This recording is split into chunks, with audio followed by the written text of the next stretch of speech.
First off, Kyle and I thought we'd tell you a little bit about ourselves. Weston and I we met from me watching YouTube videos of him over at Tussey even well before SynkedUP, and just always being interested in our trade. Being great hardscapers and great pool builders, and we're trying to dabble in a little bit of ponds now, right? Yeah. So basically, Matt at Tussey Landscape was gracious enough to let me come down and ride with him about 4 years ago. I think a lot of times in business, we don't necessarily put in place the things we hear. Even, myself as a business owner, I came here and there's a lot of things that I hear repetitively at these events and we never actually implement them. And for me, I don't know if it's just the way I learn or not, but I had to go see them. And so when Weston asked me, he said, hey man, you guys are a great example of implementing the things you came and saw. Would you be willing to share that? And at first I thought it was a great idea because we were going to bring you to the Outer Banks and it's typically beautiful here. Most of the time, not this week. Not this week. It's getting a little brighter out there though, we're hopeful. Yep. So sorry we brought you here on crappy weather, but we thought it'd be a great way to kind of contribute back to what we were able to gain with Tussey Landscape and also the SynkedUP program and share with you what we do. We're certainly not experts. We don't claim to be, but he came in, did some filming, and made us look like movie stars. I did also learn that I need to lose some weight, so that was a plus after watching the video. So we're going to try to answer all these questions for you as we go along. Kyle and I, we work a lot together on the budget in SynkedUP, and we go over it quarterly, and we are very dedicated to knowing our numbers. And a lot of people ask how we got to 2 million we did 7.4 last year, and we're on track to do the same. And the reality is, in order to have that kind of growth, you have to be profitable because you eat up cash. And so you got to know your numbers to do that, and that's how we got here. And so we're going to try to share that with you. All right, and with that, we're going to kick off the first video. There we go.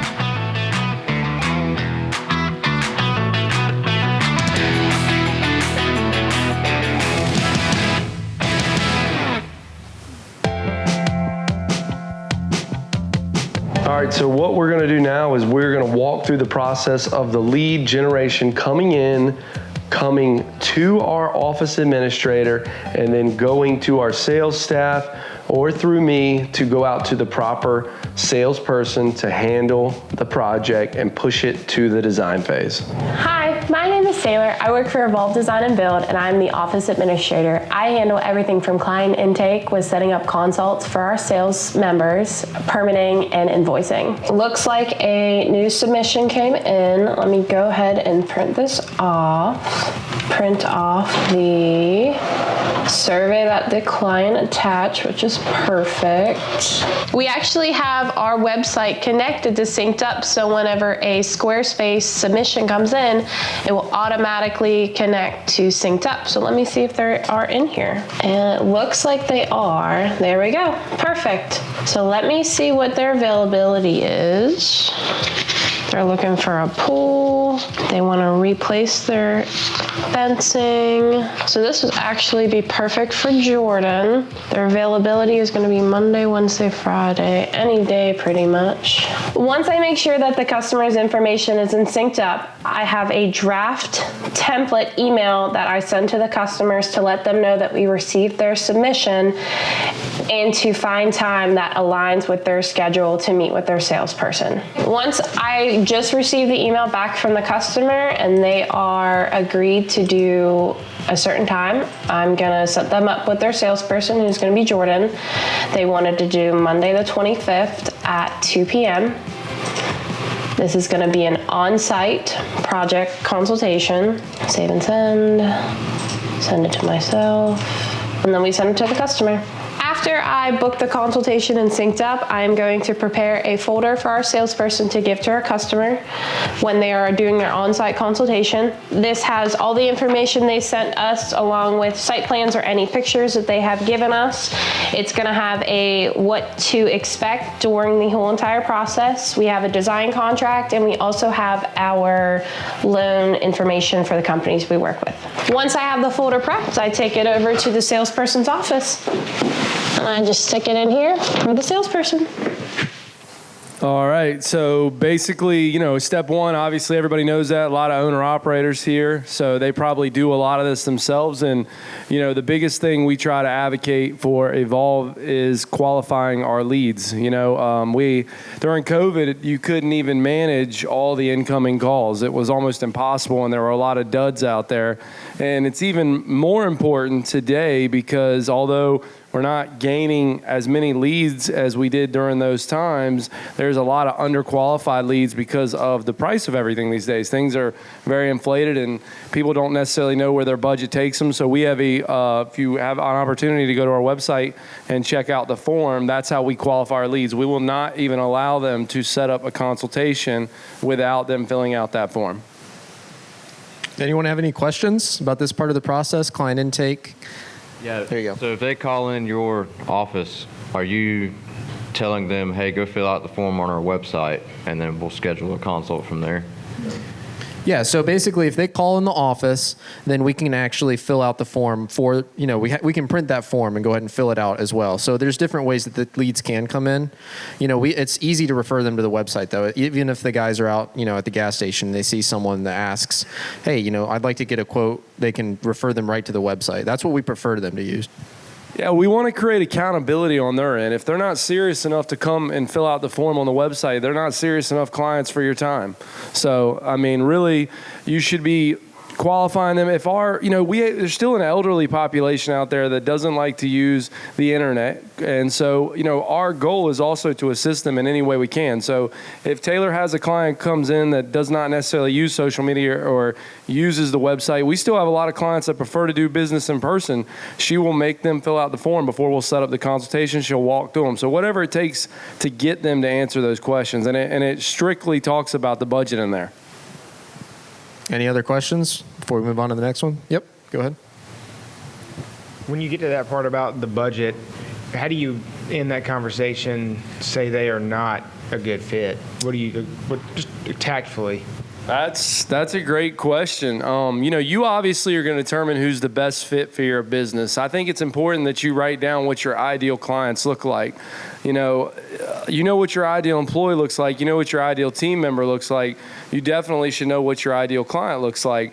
And the conversation of budget shouldn't really be a difficult one. In this industry, we have such a difficult time talking about what people's budget is. And the reality is here, some people just don't know, and you've got to politely educate them. And if they don't select that tab, right, that's your minimum, you should have a minimum. You should identify what that is. In our case, our minimum is $10,000. We put in projects that are less than $10,000, but we charge $10,000, right, or whatever that amount is. It's not for them to decide what it takes for us to run our business. So as long as you're polite and respectful and you try to get them to fill it out up there and you have realistic expectations, it'll be fine. All right, I think we're ready to move on to the next one. All right, so what we're going to do now is talk about how those consultations or those initial calls come in and where they go and the process that they follow. So we're very fortunate here to have two owners that do the majority of the sales. So I handle most of the sales, and Kyle also handles a good majority of the sales when he's not in the field. Our office administrator obviously schedules it through SynkedUP, and those populate on the SynkedUP schedule. So a lot of times what I will do is I will come in here and I will turn off the names, and I will either toggle my name or Kyle's on. You can come in here, see what's going on for the day. I went on a consultation last week, Phyllis Webb. I'll go into this consultation, see the notes, maybe click to review it, what's been uploaded for the files. But the most important part is everything that we input into the attachments also goes to our welcome packet. So we have those new consultations that just got scheduled on SynkedUP that come in. We have the design phase here. we have the proposal phase, and then we have existing, which is the most important folder, right? Existing are projects that we may have completed all the steps, but we're still trying to get those jobs. For one reason or other, maybe their budget isn't where it needs to be, maybe they're not ready to move forward with the project. We stay on top of those leads and we follow up on them regularly. And we also use that function in SynkedUP to send the reminders out for their proposal. But for the purpose of this, today we're going to talk about the actual consultation folder. This is the onboarding document that comes in from our website, which is very important because Zapier uses this through SynkedUP to input a lot of this data for us. Basically, what we've got going on here is our consultation questionnaire. So you've got the client, you've got the site details, what they're looking for, and then we can see here that their features, right? What kind of features they want, what the priority is of those features. We try to set that budget expectation right out of the gate, right? It's very important that you do that with your clients. In this case, sometimes this happens. I'm not sure, would like to speak about realistic expectations. So this is a coin toss. We could get there and they might know what this project could cost, or they may not. During that process, we also try to get photos of their home, whatever site data they have, and then in the back of that, we have the design contract. We are a design build firm. We're very clear with our customers that we do not even provide a proposal without a design, right? We do give our customers the opportunity to think about that, whether or not they want to move forward. Our job, our primary focus during the sales process is to educate the client on what they should expect and get them to the design phase. So what we have here is the design contract, and why this is so important. You need to recover the costs of your designers. They cost you money. What we tell on our people on consultations is that without a proper scope of work, how do you identify truly what you are getting in your project? And the purpose of a design-focused operation is to identify what the scope of work is.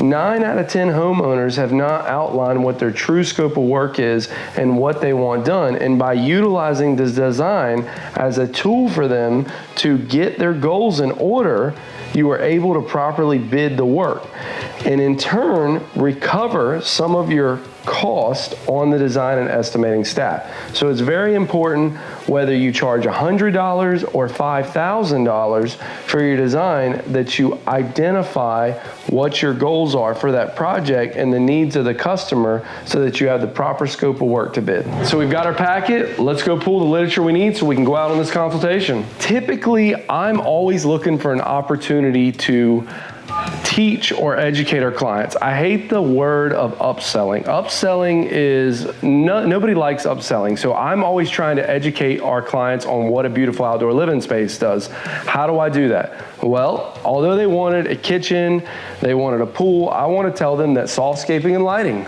is a big deal. So I'll grab the lighting while I'm there. You're going to notice I've got a ton of literature here. I don't want these catalogs back. I always tell my customers, look through the catalogs, let me know what you like, and then what I want you to do is I want you to walk over to your neighbor's house, knock on the door, and give them these catalogs so we can go there next.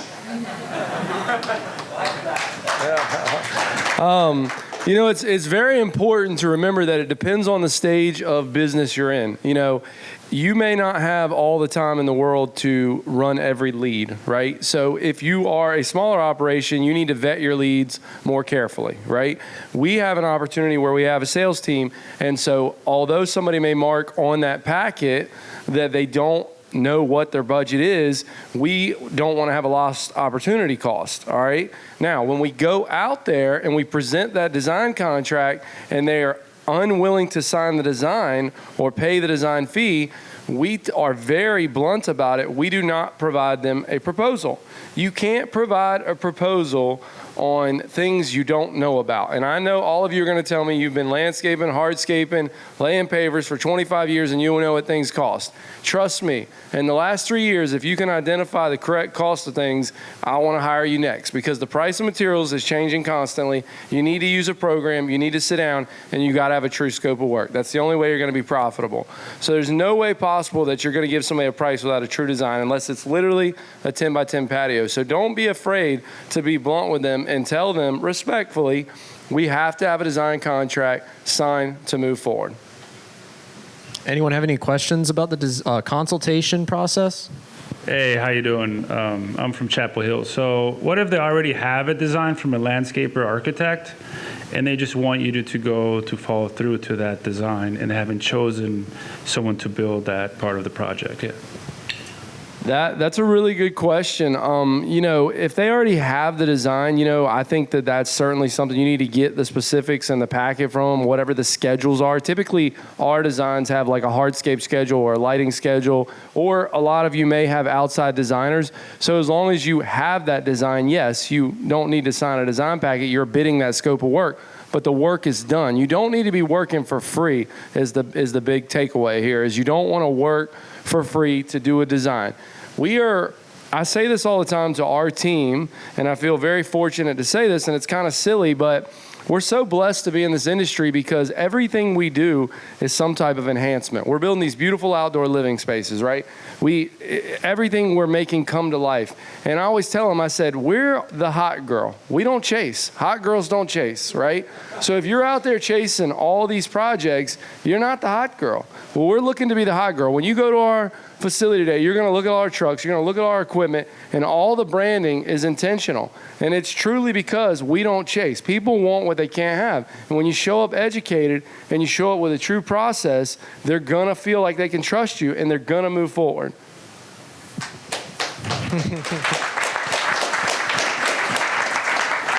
All right, I think we'll move on to the next one.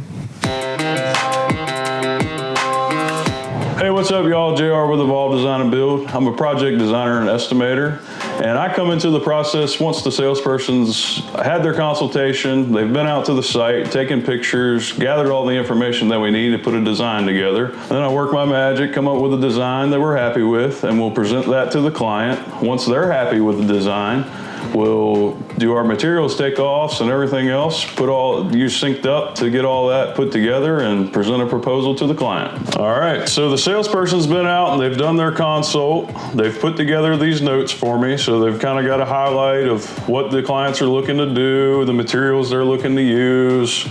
They may provide some inspiration photos, stuff like that. We've got a septic plan here, shows where the septic is. We've got a site plan. We've got photos of the house, just so we kind of get a general lay of the land. And then from there, basically, it's my job to take those notes and photos and start designing the project. So here we have the house is built, obviously, all the existing structures, the concrete and everything like that, the deck. So this is a pretty basic job. The client's really just looking for a pool with a deck, and some drainage and some sod. I use a combination of my design software's smart data feature, and then I'll also, do my own redneck math. And then from there, we'll go into SynkedUP and create a new project.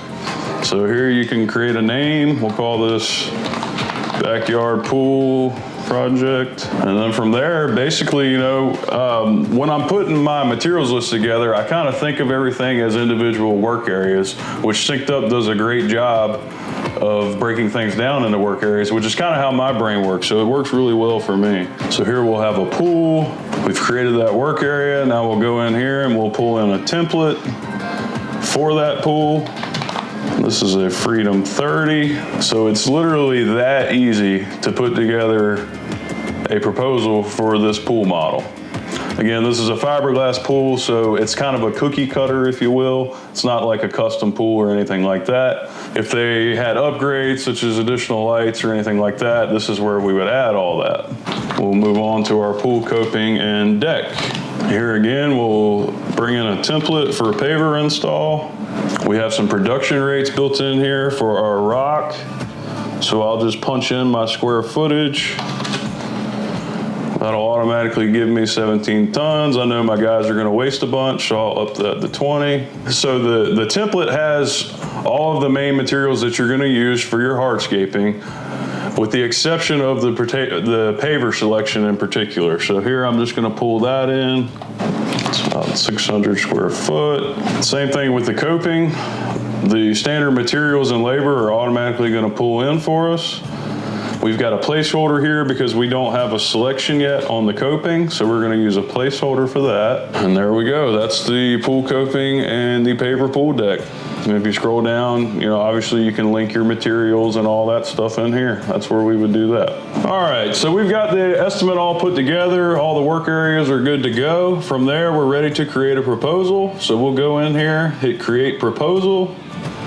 We'll show all of our work areas, and then we 99% of the time we're doing a progress-based draw schedule. And when you're doing that, you want to kind of make sure that the draw schedule makes sense for the job that you're quoting. For example, the main element of this job is going to be the pool, so the draw schedule is going to be primarily based around the pool. So our first draw is going to be the down payment, which is due on signing.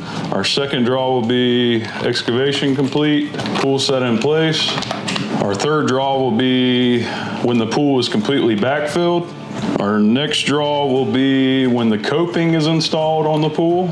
And then we'll have another draw when the pavers are 50% complete. And then the final payment will be due on completion. So we've got all that put in, saved, proposal is ready to go. So from here, I will talk with the salesperson and let them know that it's ready to go. They'll come back into SynkedUP, hit send right here, highlight the recipient, and it's all ready to go.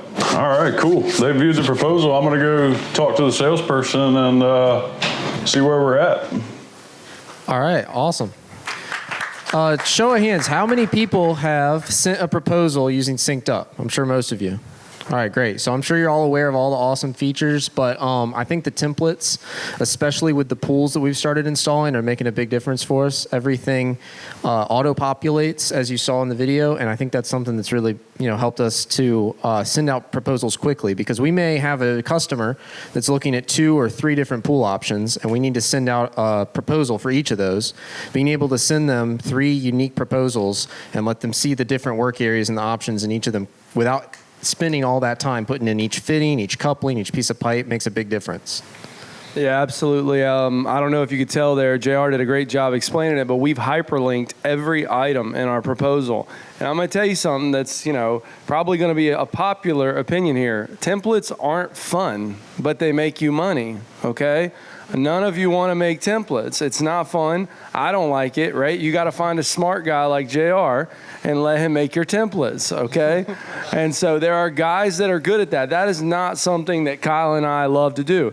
It is necessary to be profitable. You've got to spend the time. And a lot of you also need to hear that you need to get your money.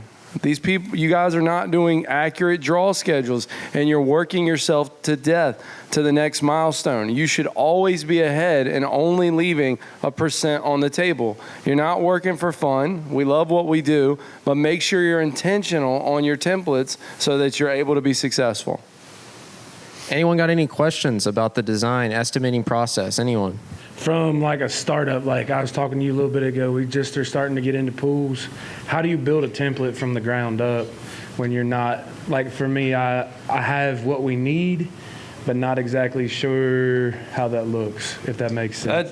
That's a great question. I'm going to tell you the best thing you can do is, make friends in the industry, right? And reach out to them. I can tell you there's 2 guys sitting at this table, Josh and Richard Carroll, and we talk pretty regularly. And I've taken a piece from them on hardscapes. They've taken a piece from me on pools.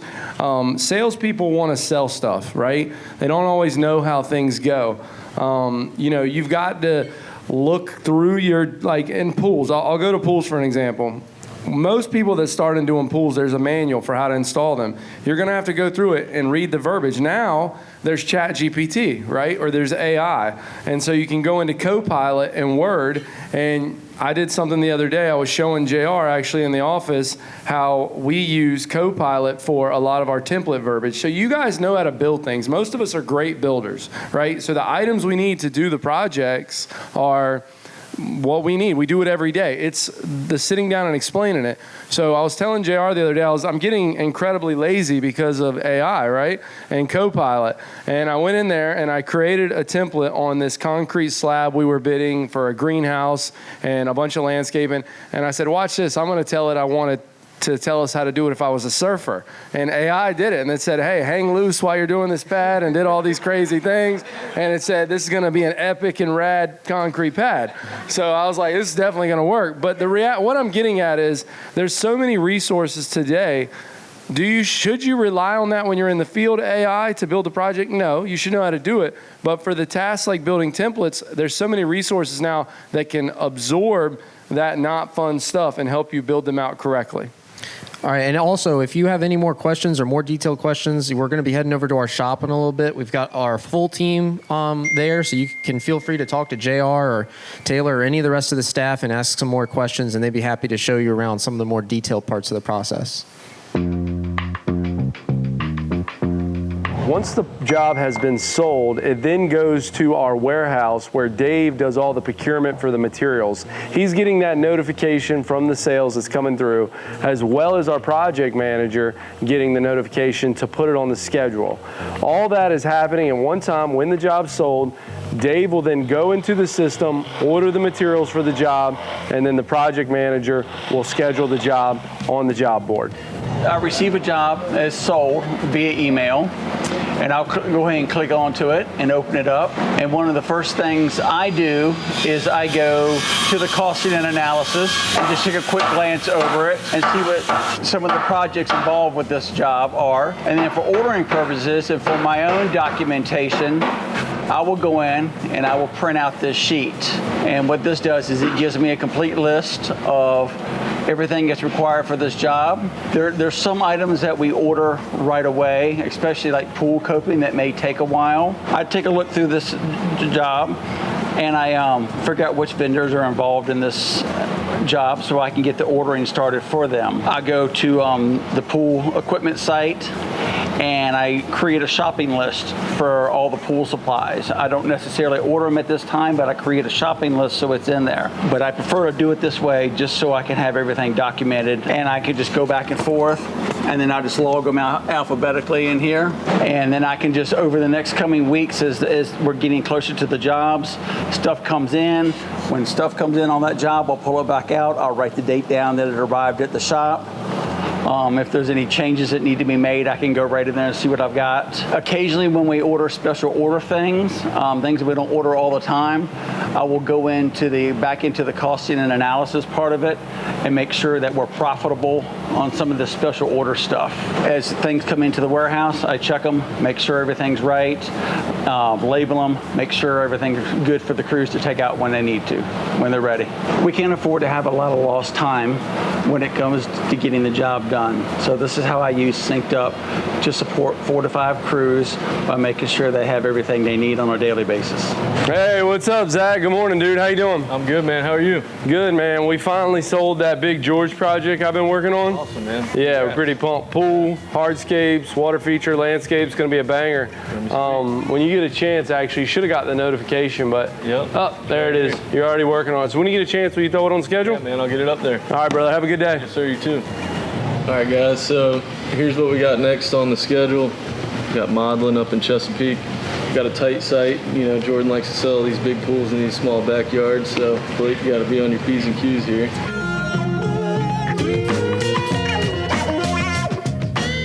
So let's go back and look at that work here in the notes in there. So we got install autofill, plumb just to stand, and then cap off existing rear spigot. So we need to keep that in mind on the work area notes. All right, so I think you saw probably the most important part of the crew handoff process. It was right here. It was the coffee pot. Make sure you keep that thing stocked up. Yeah. Dave, we do have a procurement guy. So, garbage in, garbage out, going back to the templates, just make sure that you have all the items. It is, it takes time. It's tedious. But the thing is, we try to get out of our own way, right? I'm still working on that in some regards. But once that job's sold, I try not to look at it because I want to focus on the next one. So that allows Dave, our warehouse associate or manager, to kind of go in. He orders the materials, he receives it, and I try to forget about it, although I find myself getting in the way sometimes. So any questions about that? So when you sell the project, eventually it gets to the guy that schedules it. How do you handle client expectations? As a salesperson, are they asking you when are they going to be on, but you don't know that answer yet? How do you handle client expectations with the schedule? That's a great question. So in the sales portion of the process, they will probably have questions about how long it's going to take until we can get started, how long it's going to take to complete. Now, how long it's going to take to complete is obviously a part of the job costing. We know that when we do the estimate, to a certain extent, how long it's going to take. But we try to work with the project manager to have a general idea of how far out we are. But the most important thing is not to make any promises. We go on a lot of these jobs, and people like to add stuff. We may get to a big job and they want to add an element like a work area that they initially not selected. And that could put us behind another week. So in the sales process, we try not to make any promises. We explain the process. And then when we pass the job on to the project manager, we just say, hey, thank you for signing the contract. Our project manager will be reaching out and introducing himself to you shortly and giving you an idea of the time frame when that project's going to be started. Yeah, absolutely. That's a great question, and I'll be honest with you. I personally think it's the most difficult part of our job.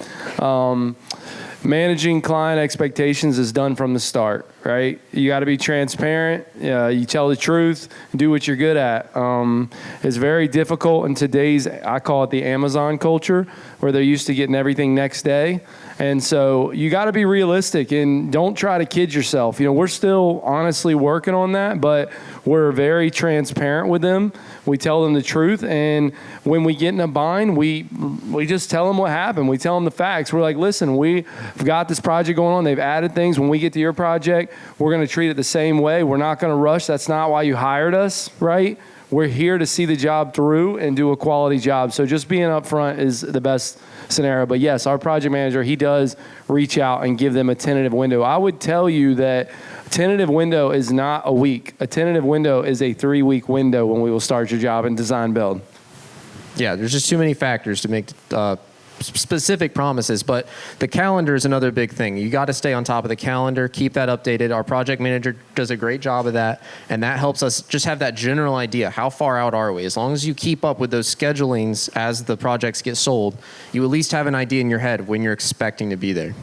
Yep. Any other questions on that part? So as the guy that goes and looks at the job, like you guys, you got to look at it, and then when the job is ready to start, do you meet with the foreman to go over the job, or how do you pass that on?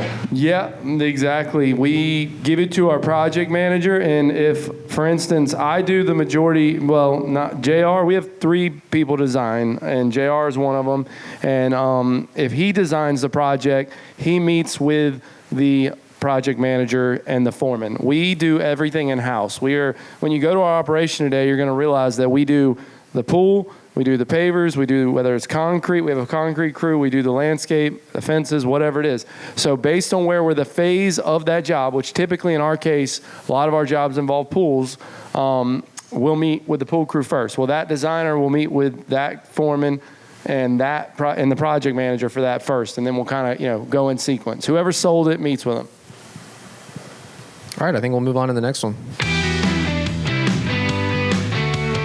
Hi, I'm Khalif with Evolve Design Build. I'm a hardscape foreman. I'm going to talk about what my crew uses SynkedUP for. On a day-to-day, I use SynkedUP to get our building plans, permits, and most importantly, our material list. And this helps cut down on phone tag, calling members of the team for that information. As a crew lead, it is my responsibility to input time and materials for the jobs on the SynkedUP app, and also is where a good place for me to store pictures for reference. So we're going to clock in for this George project. Clock in. We'll select all the team members working on the projects. So I'll attach the project here. If it's assigned to you, then you don't have to do that, but we'll type the project in. Now we're clocked in and we're ready to go to work.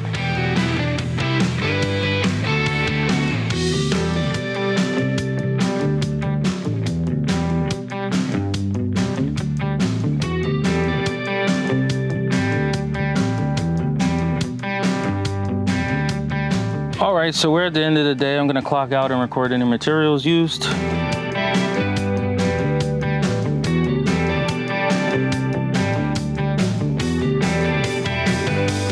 Now that everything's entered, we'll drive back to the shop, and once we get to the shop, we'll stop the unbillable time and end the day, truly.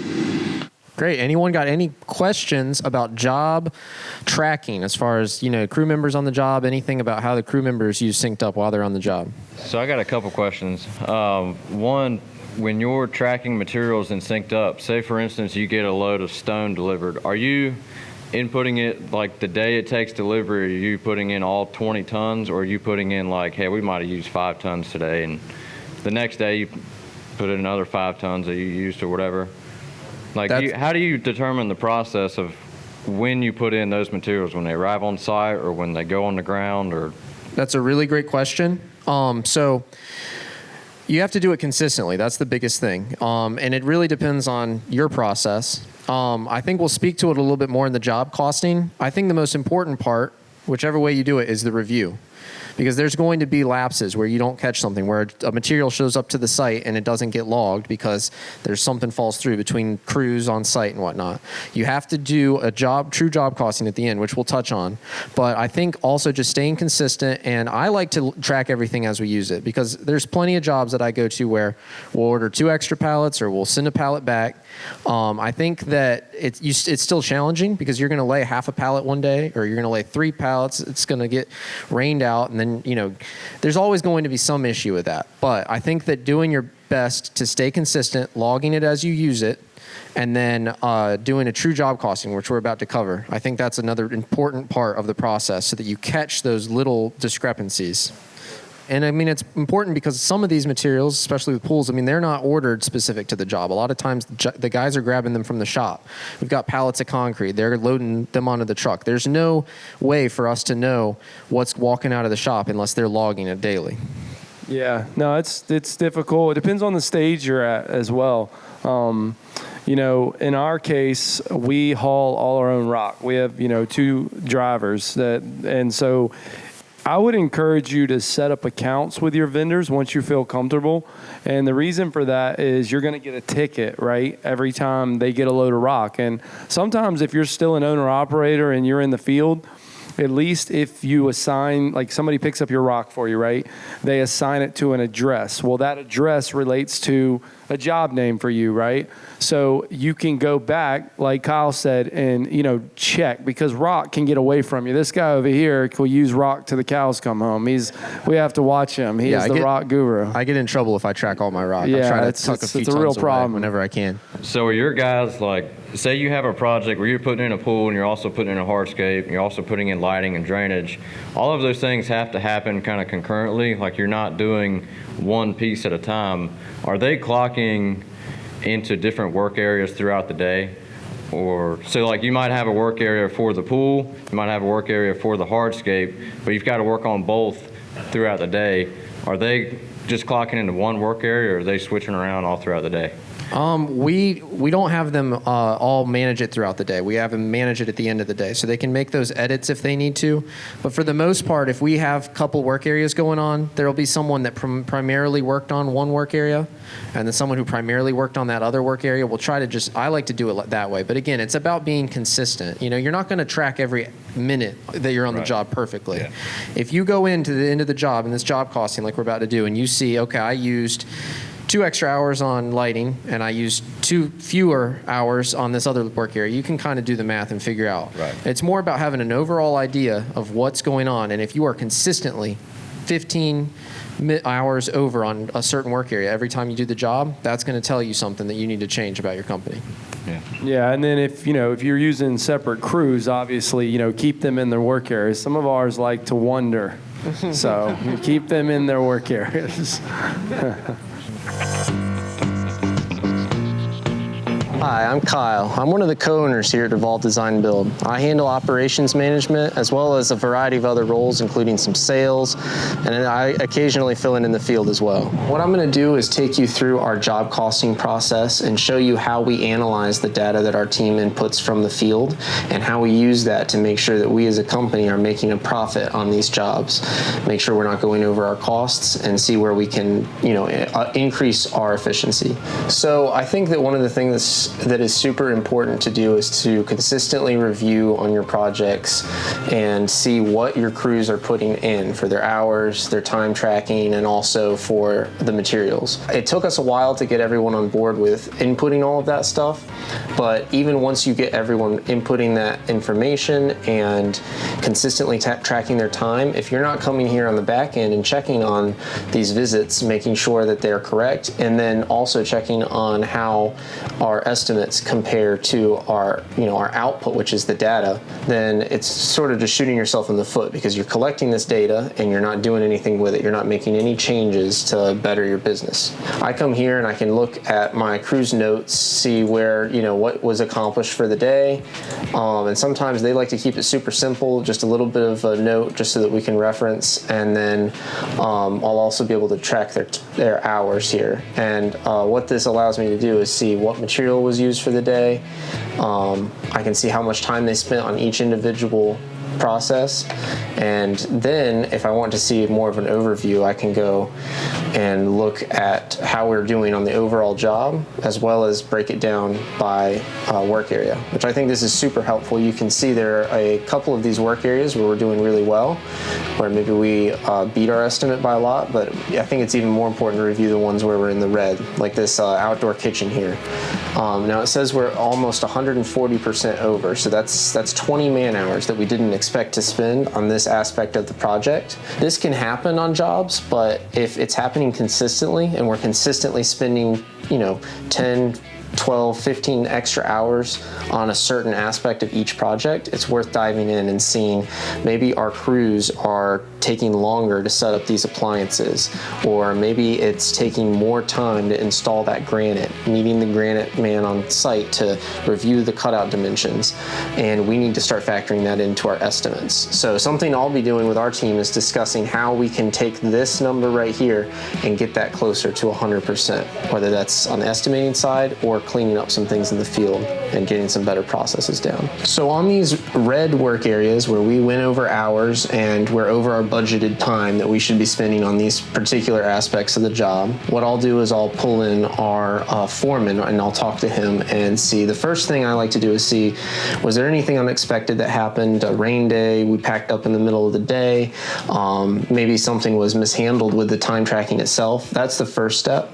From there, I typically like to see how they're spending their time on the job and whether that's being spent well. So that's something I'll review with the foreman or even the full crew during our morning huddle if I think that that's necessary. Then from there, if I'm again seeing outdoor kitchen 3, 4 jobs in a row where we are seeing this over and over again, we're going over on our outdoor kitchen, I'll actually talk to JR who does our proposals and I'll say, JR, here's what we're seeing. These appliances, they're taking longer to set up. They come with these all of these extra components like the infrared heating that needs to be installed, and it takes our guys on site extra time to do that. We need to start increasing the man hours that we're budgeting and start charging a little bit more to cover these extra hours. Once we come up here, we get all the details dialed in, we look at the overall job costing, and this is where I think a couple of factors come in. First of all, we have the time spent on the job. That's a huge factor in what this net profit shows. If we are under our man hours, meaning we budgeted more than enough, then that is a good thing. We're going to have a net profit that is showing above what we expected to make. If we have too many hours spent on the job, we're going to be showing a net profit lower than what we were expecting to make. So I think that's one important aspect of what goes into getting these numbers where we want them to be. I think the other aspect that's very important is the budget. And the budget is something that we choose to update quarterly. We'll actually have a quarterly budget meeting with some of our key office people and try to keep the budget as up to date as possible, because in the world we live in now, there's a lot of expenses that can change and fluctuate rapidly. And if we don't stay on top of those expenses, our overhead can start to increase. And if that's not reflected in the budget that we are using to quote these jobs, then we'll have estimates going out the door that are going to end up losing us money regardless of how well we do on our time spent on the job. So we chose to kind of show this job for a few things. You know, if you get on Instagram or you get on social media and you see everybody's winning, it's not always the truth, right? You know, this is design build. Things are difficult. It's difficult to estimate, and it's so important to keep, you know, a look on your costs. You can see some areas there we were losing, right? And we're still getting better at this, right? We're not perfect. We're trying to make this better. It's not a goal to get it in the green. It's a goal to be transparent with yourself, right? And we talk a lot. We'll have meetings with JR, the project manager, our foremans. We encourage a lot of open communication and figure out why these jobs got to where they're at so that we can be profitable. And the other thing that I will tell you is you really need to be doing that budgeting. I know my wife gets tired of me telling her every quarter I have a budget meeting. She's like, didn't you just do that? Chris, I know. Chris knows I meet with him religiously, right? So Kyle and I will literally shut the office down and sit in there and talk about the most boring things ever. We do talk about fun things like buying equipment, but the reality is, you know, if you're not meeting your sales goals and you're not profitable, you know, you're not successful. So just something to remember. One of my questions is, because I have a million written down, but one of them is how you grew so fast from 1 million to the almost 8 million. How did you hire the right people in place? Did you figure out that you needed this particular person, or did you just grow and then be like, okay, oh my God, we need more people and pull more people in, or did you hire them first and then grow from there? So you could know what I'm getting at is like, at what point is your payroll really, really high and your revenue is not meeting that? How did that work? Yeah, that's a great question. And so a couple things that I think that is very important to understand going through the type of growth that we did. What Kyle and I did was a very personal decision. We took salaries for ourselves, but they were employee salaries. They weren't what you would think they are. We obviously were able to feed our families and survive off of them, but in order to build a business that's quick, you need capital and cash. And so you have to be profitable, right? And so we both made an agreement that we were going to live a certain style of life to cash flow our business, right? And we did that, right? So in terms of cash flow, we've been extremely successful on that end. My office administrator will tell you I'm a stickler for paying the bills. I pay them early. I want to pay everybody as quick as I can. I don't like owing anybody money. And so in order to do that, you have to be willing to sacrifice somewhere. In terms of the employees, we have a very talented team. I did own a company prior to this, a landscaping company that did maintenance, and I sold that company. They're still operating today, and some of those guys came with us. So we had a certain group of people, a little bit of a unique situation, and we've made some bad hires too. And we try to get rid of them quick, but earlier today, I don't know who was talking about a decision where we made a poor decision. I think it's important to remember that you're going to make poor hires and you're going to think they're the right fit, and you just have to be truthful with yourself, right? And we're very fortunate to lean on each other. And yeah, it's a toughie, but I would definitely say do not starve your business of cash. And if you have a goal in mind, you have to be willing to sacrifice in some area. Yes. So I think that about wraps it up for us. Give a round of applause to these guys.